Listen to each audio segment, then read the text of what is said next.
오늘 읽은 이 마태복음 2장은 마가복음이나 누가복음이나 요한복음에 나오지 않는 데입니다. 이 마태복음에만 나오는 예수님의 탄생 스토리입니다. 먼저 동방박사들이 나옵니다. 동방박사들이 예루살렘으로 와서 묻습니다. 유대인의 왕이 나셨다는데 어디에서 나셨나? 묻습니다. 온 예루살렘이 소동이 났습니다. 헤롯 왕도 갑자기 불안해졌고 온 나라 사람들도 이게 무슨 일인가 합니다. 사실 헤롯 왕은 이스라엘에 있는 왕 중에서, 그는 사실 이스라엘 사람도 아니죠. 에돔 사람이죠. 가장 폭력적인 왕이었습니다. 그 당시 기준으로 봐도 아주 폭력적인 왕이었어요. 그 자기 권력을 위해서는 자기 신하들, 자기 가족들 다 물리치고 죽이고, 그래서 절대 권력을 유지했던 사람입니다. 그래서 은밀하게 왕이 어디서 나느냐 동방 박사들에게 물어보고 베들레헴이라는 것까지 알고 찾게 되면 연락을 하라 그랬는데, 또 주의 사자의 지시를 받고 그들은 예수님께 경배하고 다른 곳으로 해서 본국으로 돌아가죠. 그리고 나서 헤롯이 속은 걸 알고 베들레헴에 2살 이하의 어린아이를 다 죽입니다. 그때 예수님의 부모들은 또 주의 사자의 인도하심을 받아서 애굽으로 피신합니다. 피신했다가 헤롯 왕이 죽은 이후에 다시 와서 나사렛에서 살았다 하는 이야기입니다. 왜 마태복음에서 다른 복음서에 없는 이 이야기가 있을까 하는 것입니다. 우선 첫째로 우리가 알 수 있는 것은 이 이야기가 사실에 근거한 것이기 때문에 적은 거예요. 이건 픽션이 아니고 드라마도 아니고 실제 일어났던 일을 기록한 것입니다. 또 다른 면은 이것을 기록하는 목적이 분명히 있습니다. 특히 마태복음은 가장 대표적으로 유대인의 왕이신 분이 이 땅에 오셨다 하는 그런 면을 보여주는 것인데요, 이 왕이신 예수님으로 대표되는 그 그리스도의 왕국이 그 나라의 왕이신 예수님이 태어나면서부터 위협받고 있는 장면을 보여주고 있습니다. 온 세상에 악이 넘칩니다. 온갖 속임과 공포와 피 흘림과 전쟁과 가난과 불공평함과 이 모든 것이 횡행하는데, 바로 그러한 악들이 왜 일어나는지에 대해서는 몇 가지 설명들을 합니다. 첫째로는 소위 가진 자들 때문이다. 권세를 가진 자들, 부를 가진 자들 때문에 그렇다. 그래서 그들을 무너뜨려야 된다. 가난한 자를 편에 서자, 소수자의 편에 서자, 이런 쪽이 있고, 아니면은 부도덕하고 무책임한 사람들 때문에 그렇다 하고 말하는 사람들도 있습니다. 그래서 구체적으로 표현하기는 좀 그렇지만 그런 사람들이 있습니다. 근데 앞에 헤롯 왕의 이야기를 보면 첫 번째 얘기가 맞는 것 같아요. 이 불의한 독재자 때문에 죄 없는 어린아이도 죽게 되고, 이 세상을 구원할 왕이신 예수님이 오히려 피신해야 되고, 이런 일들이 벌어졌다는 것입니다. 근데 이것은 성경의 전체적인 진리를 통해서 보면 이 헤롯, 과연 이것이 헤롯 왕의 문제만인가? 이런 면을 생각해 봅니다. 과연 헤롯 왕의 문제만인가? 헤롯 왕이 취한 행동은 뭡니까? 자기가 왕인데 또 다른 왕이 나타났다고 하니까, 왕과 왕이 있으면 어떻게 됩니까? 둘 중에 하나는 없어져야 돼요. 그래서 그 또 새롭게 나타난 왕을 죽이기 위해서, 없애기 위해서 노력한 것입니다. 둘 중에 하나 없어져야 되니까. 오직 왕은 한 사람만이 왕이니까. 그런데 예수님이 이 땅에 오신 것이 왕으로 오셨다고 무수히 많이 이야기를 합니다. 그 왕이신 예수님이 이 땅에서 선포한 말씀의 내용을 한번 보라 합니다. 누가복음 14장 26절 봅시다. 누가복음 14장 26절. 무릇 내게 오는 자가 자기 부모와 처자와 형제와 자매와 더욱이 자기 목숨까지 미워하지 아니하면 능히 내 제자가 되지 못하고. 이 말씀은 미워한다 얘기했지만 실제로 미워한다는 면을 말하려는 것이 아니고 우선순위의 면에서 가장 이 세상에서 사랑해야 되는 사람들, 자기 가족들, 부모, 그들보다 더 예수님을 사랑하고 예수님께 순종하고 예수님에게 우선순위를 둬야 된다는 얘기입니다. 왕이신 예수님이 선포합니다. 오직 내 말에만 순종해야 한다. 내 말 이외에 다른 어떤 말도 순종해서는 안 된다. 예수님은 사실 이 말씀, 이 제자도인데 이 말씀을 통해서 예수님의 절대적인 왕권을 선포한 겁니다. 근데 인간의 죄인이라는 얘기는 뭐냐면 에덴 동산에서부터 지금까지 인간의 죄인의 가장 근본은 뭡니까? 내가 왕이다예요. 내가 왕이다. 내 삶은 내 마음대로 한다. 내가 원하는 대로 살겠다. 나는 내 인생의 왕이다. 그런데 갑자기 예수님이 오셔서 아니다. 내가 왕이니 너는 내게 절대적으로 복종해야 된다. 이 말씀을 하시는 겁니다. 바로 이런 절대적 권위 앞에서 인간은 저항합니다.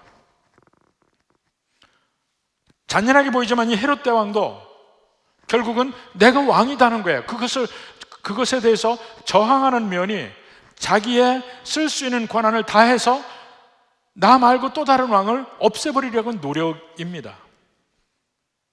바로 그 헤롯 왕에게서 나의 투영을 볼 수 있어야 합니다. 하나님과 우리는 본질적으로 원수지간이라는 거예요. 그래서 원수지간이라는 거예요. 왜 하나님과 우리 사이에 원수지간이 됩니까? 내가 왕인데 하나님이 왕이라고 하니까 왕과 왕은 함께 있을 수 없으니까 둘 중 하나는 없어져야 된다니까요. 그런데 둘 중 하나는 없어져야 되는데 나는 못 없어지니까 하나님이 없어지시오. 그게 헤롯 대왕이 한 일이고 십자가에서 일어난 일인 겁니다. 로마서 8장 7절 봅시다.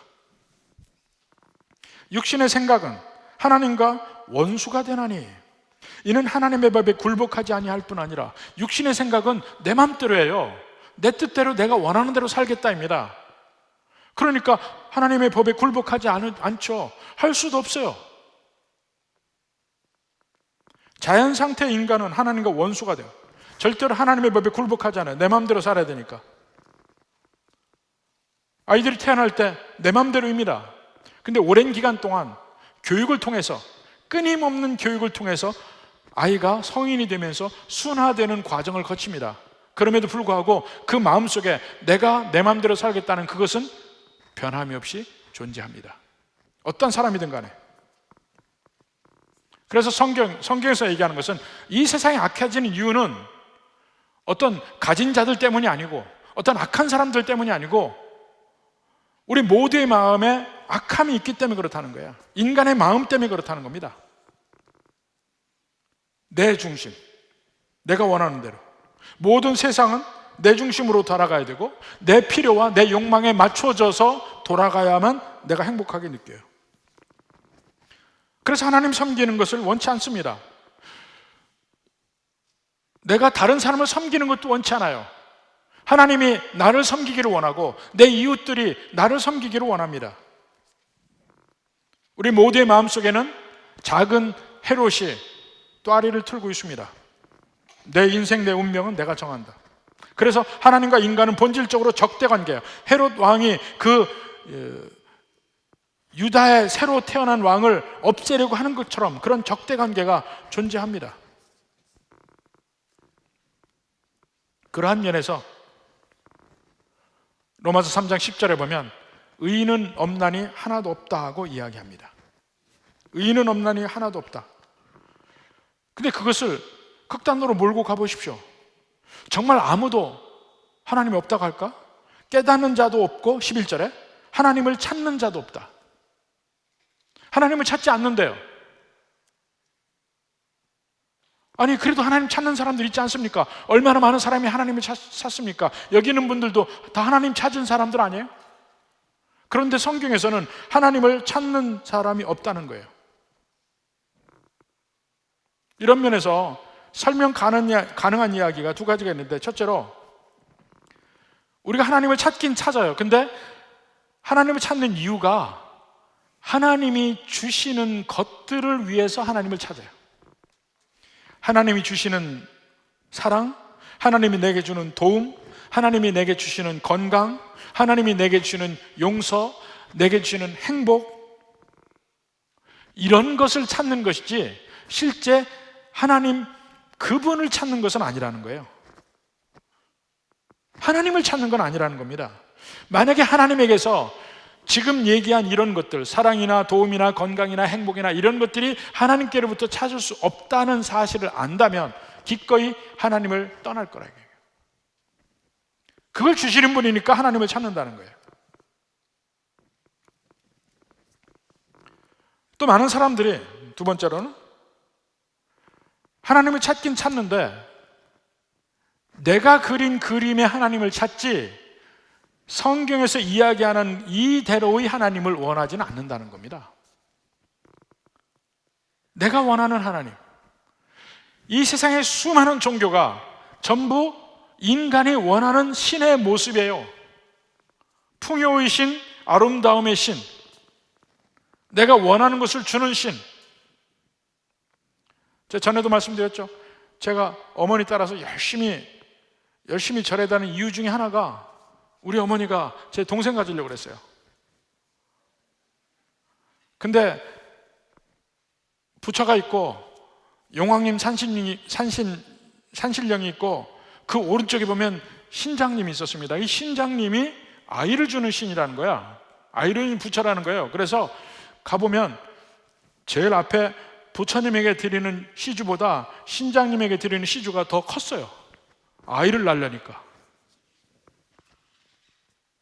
내가 원하는 것을 얻기 위해서 신을 섬긴다는 거. 그리고 내가 원하는 신을 바라는 겁니다. 근데 성경의 신을 제대로 알면 누가 이 신을 찾겠냐 이거예요. 성경에 나오는 하나님은 어떤 하나님입니까?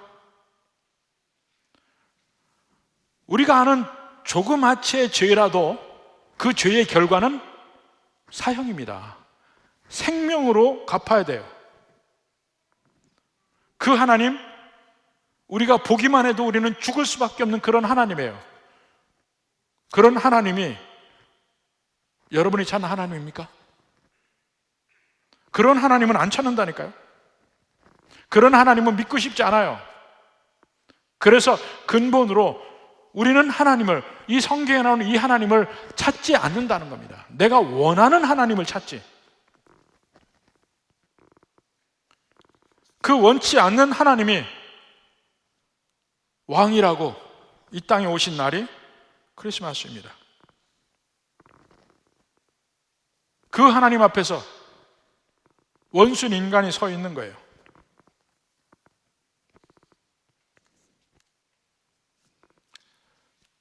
지금 2000년 전에 베들레헴에 오신 이 예수님이 이 세상의 참된 왕이십니다. 그걸 선포하고 있어요. 근데 그럼에도 불구하고 이 땅에 오셨는데도 끊임없이 우리는 내 자신이 나의 왕이 되길 원합니다.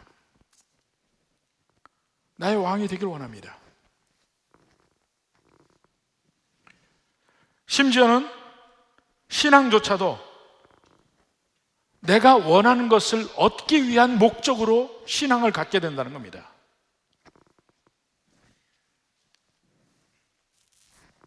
성경에 보면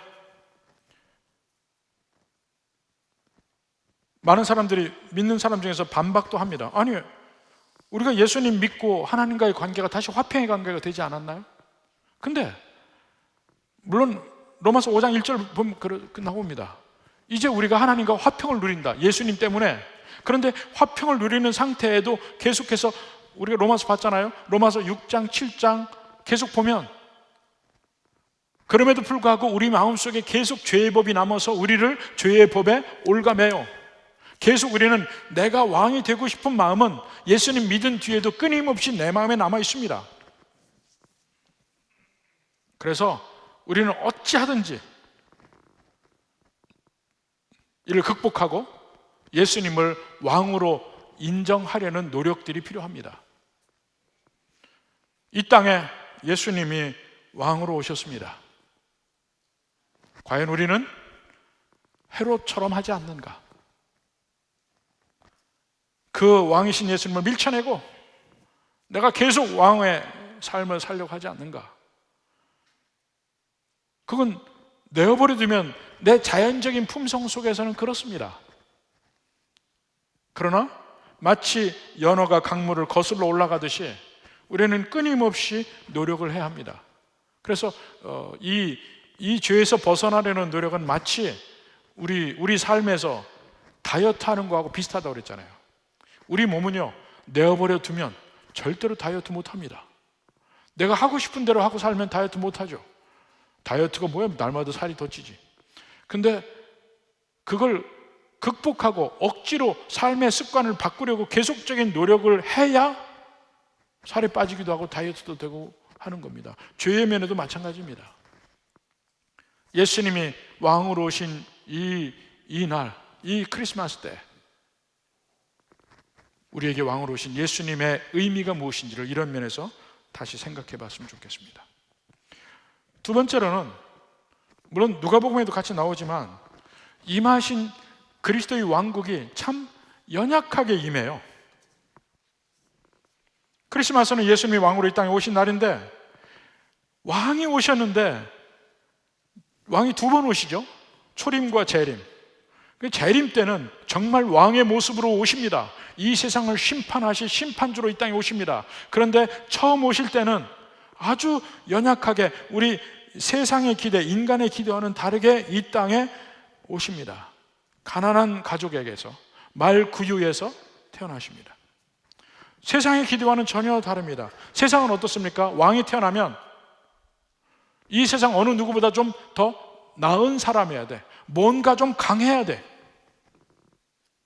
우리는 어찌됐든 다른 사람보다 좀 나은 면을 보이려고 노력합니다. 금전적인 문제도 그렇고 또 배움의 측면에도 그렇고 환경적인 면도 그렇고 하여튼 더 나은 면을 다른 사람에게 보여야 된다고 생각해. 그리고 그 왕이라는 위치라면 보다 더 우리보다는 새로운 색다른 높이의 사회적 지위에서 나와야 되지 않을까 생각하는데 예수님은 정반대입니다. 세상이 기도하는 정반대로 가난한 목수의 아들로 태어나고 나사렛 사람으로 태어납니다. 나다나엘이 뭐라 합니까? 요한복음 1장 46절에서 나사렛에서 무슨 선한 것이 날 수 있느냐? 그런 곳에서 나사렛 사람이라고 칭함을 받고 유대인으로 태어납니다. 로마인도 아니고 헬라인도 아니고 바벨론 사람도 아니고 그 당시 가장 작은 속국 식민지 그 땅의 백성으로 태어납니다. 그런데 성경은요 끊임없이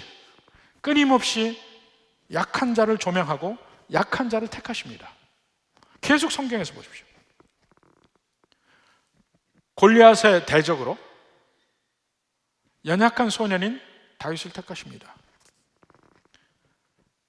형인 가인보다는 아벨을 택하고 이스마엘이 아니고 이삭이고 에서가 아니고 야곱입니다. 다윗의 수많은 형들이 있지만 가장 어린 막내 다윗을 택합니다. 수많은 젊고 아름다운 여인들이 많았지만 나이 들어 늙은 사라를 택하여서 축복의 씨를 줍니다.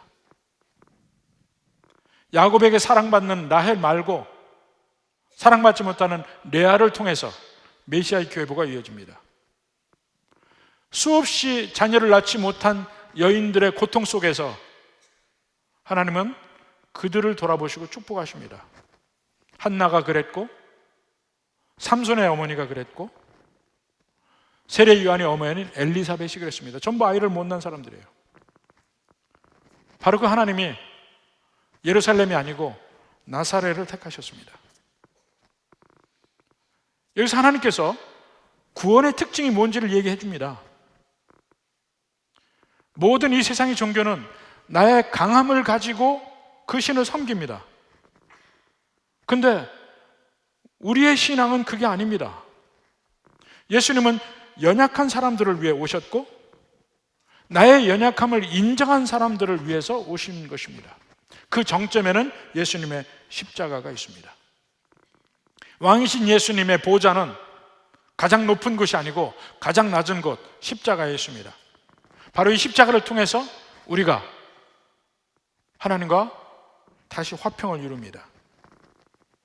이러한 면에서 하나님은 여러분이 누구인지 상관하지 않습니다. 여러분의 출신, 여러분의 배경, 학력, 재력, 과거 아무것도 묻지 않습니다. 얼마나 많은 죄를 지었는지도 상관하지 않습니다.